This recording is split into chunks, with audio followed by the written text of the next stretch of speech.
무서운 시댁에서 탈출한 후 현재는 새로운 삶을 시작한 사람입니다. 이번 이야기는 텔레비전이나 인터넷에서 들어본 시댁 이야기가 현실이 되어버린 제 이야기입니다.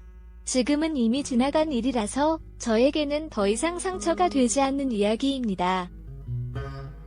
여기서 다른 분들의 이야기를 많이 듣다 보면서 많은 위로를 받았기도 했고, 이번에는 제 이야기를 통해 누군가에게 위로가 될 수 있지 않을까 하는 생각에 글을 써보고자 합니다. 이렇게 글을 쓰는 것은 익명성을 보장받기 때문인 것 같습니다. 사실 저는 지긋지긋한 시댁에서 겪은 일로 인해 더 이상 진실된 자신의 내면을 드러내는 것에 어려움을 느끼고 있습니다.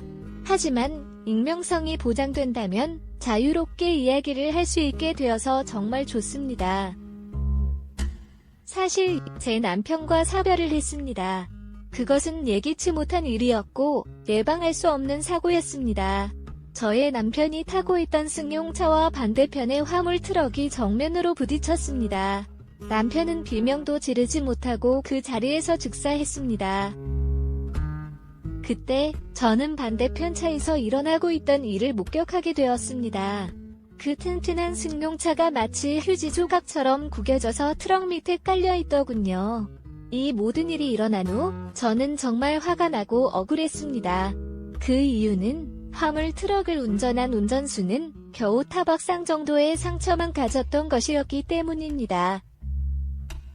그런데 남편은 그렇게 사고로 죽은 날이 바로 우리 부부의 결혼기념일이었습니다. 남편의 차에서는 제 결혼기념일 선물이었던 부서진 목걸이와 구겨진 편지, 그리고 내용물은 뭉개져서 형체도 찾을 수 없고 덩그러니 혼자 남은 빈 케이크 상자가 있었습니다. 남편은 결혼기념일만큼은 저를 혼자 두고 싶지 않았기 때문입니다. 그러나 회사에서 가야만 하는 출장 일정이 있었는데 우리 부부의 결혼기념일 일정과 맞물렸던 날이었습니다. 하루도 자고 올라와서 다음날에 축하를 해도 되었는데 남편은 당일에 축하를 하고 싶었나 봅니다. 업무를 서둘러 마무리 짓고 결국엔 일정을 하루 앞당겼고, 그렇게 부랴부랴 새벽에 저희 집으로 오던 도중 졸음운전 화물트럭이 저희 남편 차를 덮친 거였습니다. 남편의 부검을 하시던 분께서는 남편이 즉사하셨을 거라 추천하셨습니다. 그 말이 얼마나 절실한 것인지 저도 모르겠습니다. 장례식장에서 우드코니에 앉아서 남편의 영정사진만 바라보고 있었습니다. 눈물이 나질 않았어요. 그저 멍하니 사진만 쳐다보고 있었습니다. 그때 시댁에서는 절 탓하셨어요. 정확히 말하면 시어머니는 절 탓하셨습니다. 남편을 잡아먹은 년이라고 제 머리채를 휘어잡으셨고 뺨을 갈기셨죠. 시어머니는 제게 온갖 욕을 쏟아부으면서 제가 남편이 죽었음에도 불구하고 울지 않는 것을 비난하곤 했습니다. 저는 그저 어떻게 할 수 없었습니다. 때리면 때리는 대로 마셨고 비난을 받으면 받을수록 더욱 악화되었습니다. 흔들면 흔들리는 대로 휘날렸습니다. 뒤늦게 시아버지가 제게 달려와 새아가한테 왜 그러냐고 당신 미쳤냐고 소리를 지르며 시어머니 저로부터 떼어놓으셨고 아가씨가 제게 달려와 울면서 정신 차리라고 한 것은 기억이 나네요. 저와 남편 사이에 태어난 자식으로 아들이 하나 있었어요. 당시 5살 된 아기였는데 그때 분명 방에서 자고 있던 아들이었는데 시끄러운 소란에 견디지 못하고 일어난 것인지 문을 열고 벌떡 일어나 시어머니 앞을 가로막으며 엄마 때리지 말라고 하며 소리를 빽 지르고 씩씩거리며 시어머니를 노려보는데 그 뒷모습이 남편과 또 닮았더라고요. 저희 시어머니는 시집살이를 시키지 못해 안달이 나셨단 말을 들으실 정도로 저를 많이 괴롭히셨어요. 그럴 때마다 제 남편은 부드럽게 나서서 저를 보호함과 동시에 시어머니 기분을 상하지 않게 부드럽게 달래면서 고부 갈등의 심화를 막아줬어요. 그럴 때마다 저를 자신의 등 뒤로 숨기는 남편의 뒤통수랑 아들의 뒤통수가 어찌나 닮았던지 그제서야 제 곁에 남편이 없단 감각이 현실감이 들어 아들을 끌어안고 펑펑 울었습니다. 아들은 아빠와의 이별도 받아들이지 못하는 어린아이였는데 우는 엄마인 저를 끌어안으며 함께 눈물을 흘려주더군요. 그렇게 남편을 보내주었습니다. 남편 장례식에는 무슨 뻔뻔한 낯짝인지 모르겠으나 음주운전자도 조문을 왔더군요. 그래서 또 한바탕 난리가 났었습니다. 그렇게 어찌저찌 남편을 배웅했어요. 그 이후 저는 하나뿐인 아들을 위해 돈을 벌어야 했습니다. 원래 전업주부로만 살고 있었거든요. 남편은 사고 피해자로 죽은 것이었기 때문에 보험금과 더불어 가해자 쪽에서도 보상금도 꽤 많이 나왔어요. 다 합친 6억 정도 되더군요. 하나뿐인 아들의 대학 등록금을 더불어 앞으로 들어가야 할 학비, 저와 아들이 함께 살아갈 생활비, 아들의 결혼자금, 미래의 아들에게 손을 벌리지 않기 위한 최소한의 제 노후자금 6억은 턱없이 부족했습니다. 그리고 최대한 은행에다 묶어두고 싶었어요. 그렇게 저는 아들을 유치원에 보냈고 저는 일을 하기 시작했죠. 시어머니는 그 틈새를 끼어들어 저를 그렇게 괴롭히셨습니다. 아무리 아가씨와 시아버지가 뜯어말려도 도통 듣지 않으셨어요. 사실 누군가들은 그렇게 생각하실 것 같아요.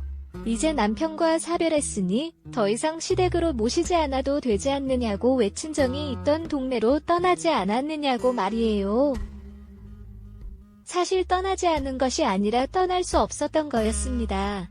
남편과 사랑했던 10년 가까이 되는 세월을 보낸 저도 제 아들에게서 남편의 그림자를 찾았어요. 그리고 그날 결혼을 했던 제 자신을 원망했죠.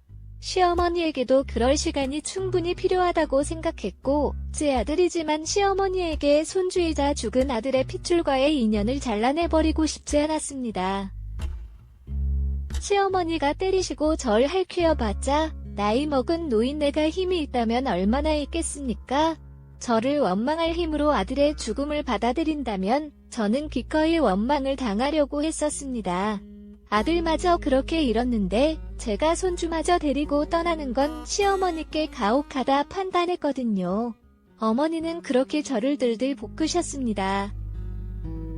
아가씨와 시아버지는 제게 늘 위안을 했어요.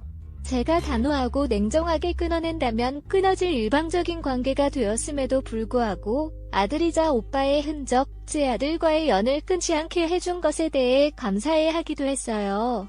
사실 저는 서울에서 나고 자란 서울 사람이었고 남편은 전주 사람이었습니다. 저는 남편 하나만 보고 서울에서 연고도 없는 전주로 시집을 온 거였고요. 그래도 싹싹하고 밝은 성격을 가진 남편이 제게 본인의 지인들을 참 많이 소개시켜줬고 그 사람들은 이제 제게 친구 또는 지인으로 자리매김을 했어요. 저도 이제 지역 주민이라 봐도 무방했던 거죠. 하지만 그뿐 아니라 제가 취약해서 유명했던 이유가 또 하나 있는데 바로 시어머니 때문이었어요. 저희 시어머니가 제게 부리는 횡포는 그 지역에서 유명했습니다. 제게 냅다 소금을 뿌리기도 했고 무릎을 뿌리기도 했고 길에서 욕도 하고 소리도 지르고 있어요. 손주 앞이든 아니든 상관하지 않으시고 저를 쥐잡듯 잡으셨습니다. 사실 무섭지도 않았어요. 그저 시어머니가 제 눈엔 안쓰러워 보였습니다. 저는 죄송하다, 잘못했다 등의 말만 반복하고 빠르게 사라지기도 했고 배웅을 하기도 했어요. 제 지인들은 시어머니 욕을 했죠. 젊은 나이에 과부가 된 것도 서러운데 왜 저렇게 구시냐고 이러다 손주도 안 보여주면.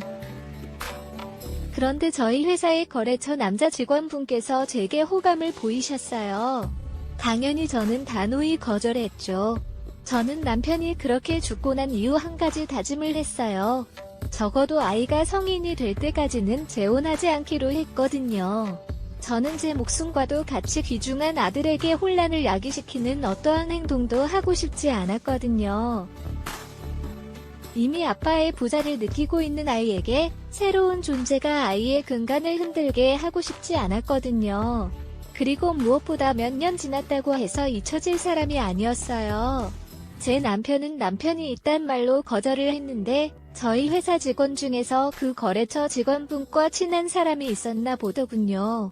그분도 사람이 좋고 저도 나이가 젊고 그래서 그런지 나름 자기 딴에는 저와 그분을 이어주고 싶었나 봐요. 좋은 의도로 말이에요. 그래서 제가 사별한 지 꽤 오랜 시간이 지났고 슬아의 아들 하나를 키우고 있다는 점 등등을 알려줬더라고요. 남편이 이딴 말로 거절한 뒤 물러날 줄 알았는데 제가 사별하고 혼자란 사실을 알고 난 뒤엔 더욱 적극적으로 제게 대시해오기 시작했습니다. 저는 매몰차게 말했어요. 제게 대시하는 거래처 직원분께도 그리고 그분께 제 정보를 알려준 우리 회사 직원분께도 이러시지 말라고 부담스럽다고. 제 입장은 왜 생각도 하지 않고 일방적으로 이렇게 절대 하시느라고요. 저는 웃으면서 회사 생활을 하고 싶은데 요즘 들어 사직서를 내야 할지 말지를 고민하고 있다고. 그리고 제게 굉장히 무례하다고 말이에요.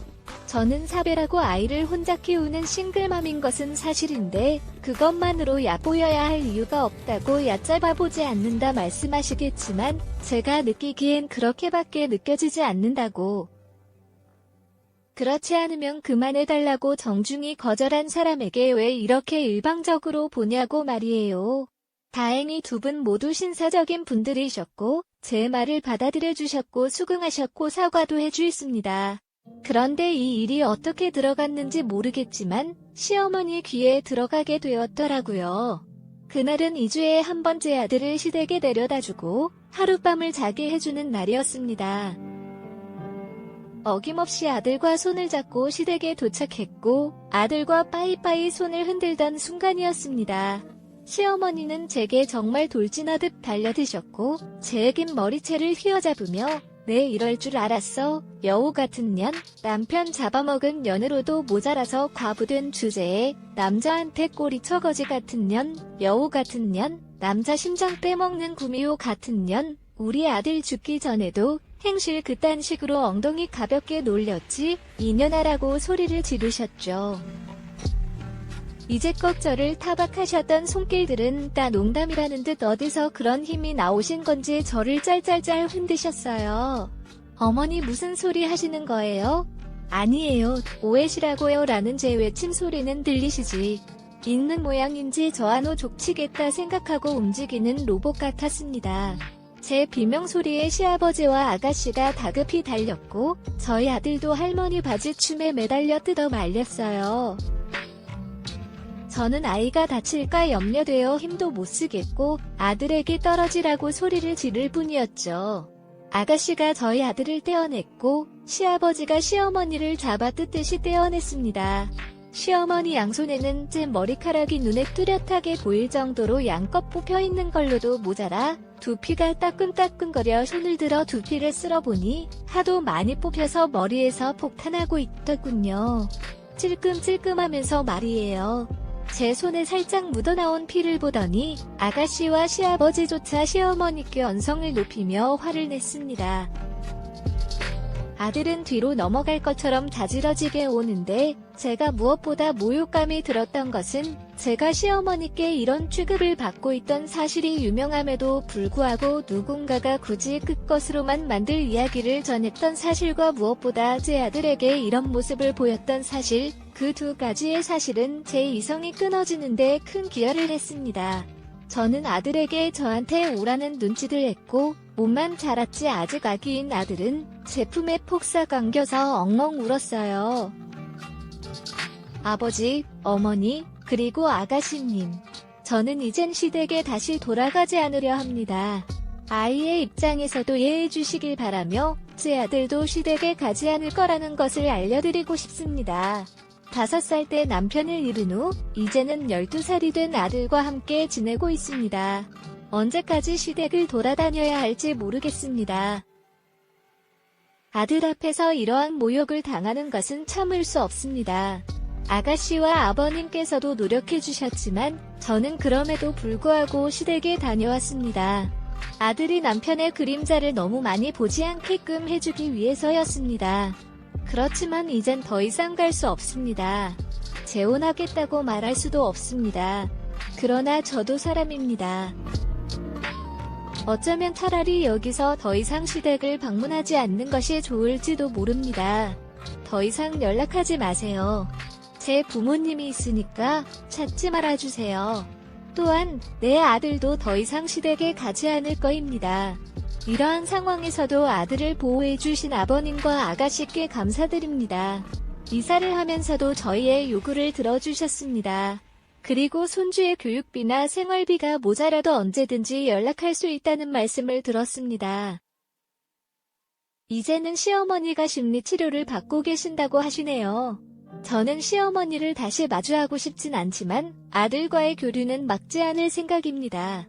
아들이 할머니를 싫어하지만 이는 선입견일 뿐입니다. 시어머니를 괴롭혔던 일도 있었지만 제 아들과 제가 거주하는 지역을 떠나기로 했습니다.